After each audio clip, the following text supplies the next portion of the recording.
Everyone, good morning সকলকে। কেমন আছো তোমরা সবাই? আশা করি সবাই খুব ভালো আছো, সুস্থ আছো। তো আজকে থেকে ব্লগটা এখন থেকে শুরু করলাম।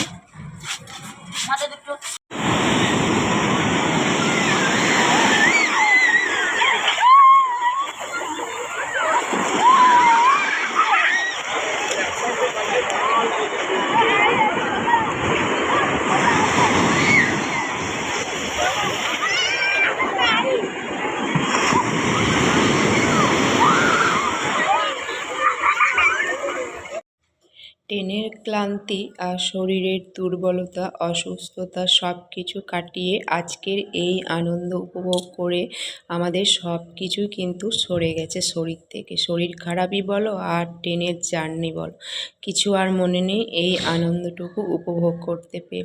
তো দেখো, আমরা সমুদ্র সৈকতে স্নান করতে এসে এত আনন্দ পেয়েছি কি বলবো। সবাই মিলে ফ্যামিলির সমেত এসেছি, তো সবাই মিলে আনন্দের অনুভূতিটাই কিন্তু একদমই আলাদা। যখন আগের বারে এসেছিলাম তখন কিন্তু এতটাও আনন্দ পাইনি যতটা এখন পাচ্ছি।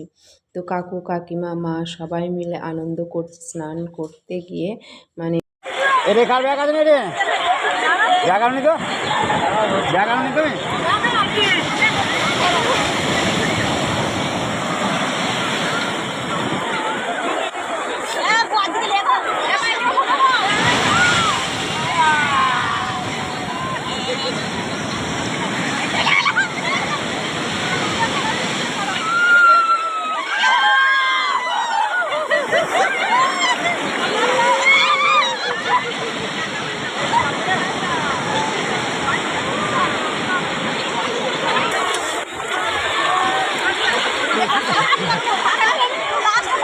এমনি এমনি এমনি বসে যায় না, এমনি এমনি তারা।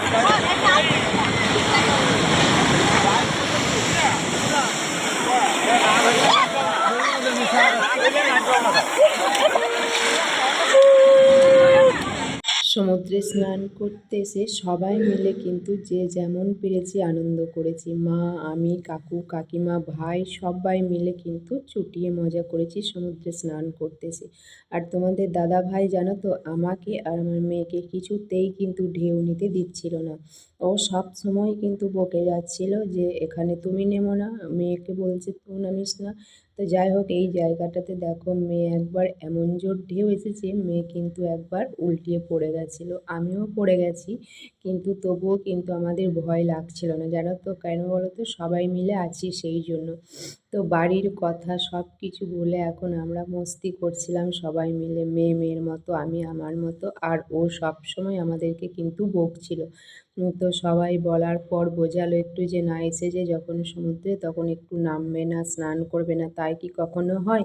তো সবাই বলাতে আমাদেরকে নামতে আর কি বারণ করছে। সবসময় আমাদের পিছনেই লেগেছিল, এই নেমো না, তোমরা পাতলা মানুষ, ভেসে যাবে, এই যাবে ওই যাবে সেই যাবে, এই করছিল। আর ছবি তোলার তো শেষ নেই, যে যেমনভাবে পারছে ছবি তুলছে। তো সমুদ্র সৈকতে এসে আমি তো নানা রকমভাবে আনন্দ করছি।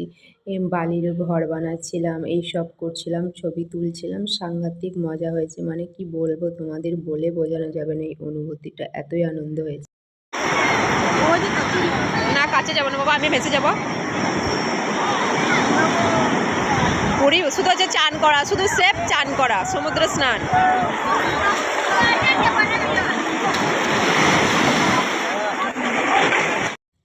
দেখেছো তো, আমি নামতে চাইছি আর আমাকে কিন্তু হাত দুটো ধরে আটকিয়ে রেখে দিয়েছে। সবাই কেমন মজা করছে আর আমাকে কিন্তু ও নামতে দেবে না।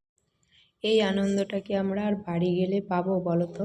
এটা কিছুতেই বোঝানো যাচ্ছে না। যে এসেছি বারবার তো আমরা আসতে পারবো না, এই যে একবার এসেছি অনেক কষ্ট করে, অনেক কিছু ম্যানেজ করে, সব কিছু ভেবে চিনতে, তারপর এসে যদি একটু এনজয় না করব তাহলে কি ভালো লাগে সেটা বলো তো, তোমরাই বলো।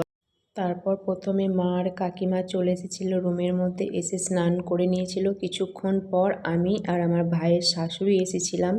তার অনেকক্ষণ পর আমার মেয়ে, ওর বাবা আর ভাইয়ের বউ লাস্ট এসেছিলো। তারপর দেখো এক জায়গায় বাথরুমে এসে স্নান টান করে মা আর কাকিমা মিলে বাইরের থেকে পুরি, ঘুগনি, তড়কা এসব কিনে নিয়ে এসেছিলো। তো আমরা সবাই মিলে এখন হচ্ছে টিফিন করছি স্নান টান করে।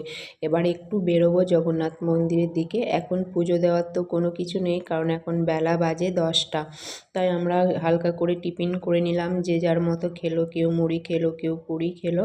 তো আমরা মুড়ি খেয়ে নিয়েছি, যেহেতু আমাদের গ্যাসের শরীর, সেই জন্য খালি পেটে আর পুরি খাইনি। তো মুড়ি খাওয়ার পর একটা হচ্ছে মুড়ি নিয়েছিলাম। আর এই যে ভাইয়ের শ্বশুর, তো ভাইয়ের শ্বশুরের ওখানে শরীর খারাপ হয়ে গেছিলো, আমার কাকুরও শরীর খারাপ হয়ে গিয়েছিলো, ওরা সব বারবার পটি যাচ্ছিলো।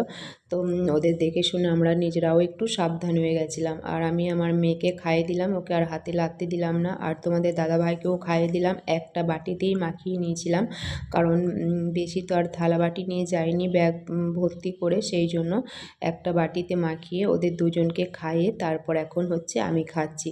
তারপর আমরা বসে বসে আলোচনা করছিলাম যে আজকে কিছু কী দেখবো না দেখবো। তো দেখলাম আজকে বেলা 10টা বেজে গেছে, আজকে আর দূরের কোথাও যাওয়া হবে না। তো এখানে এসে আমরা সবাই মিলে আর কি এটাই আলোচনা করছিলাম যে কাছাকাছিগুলো আজ ঘুরে নেব।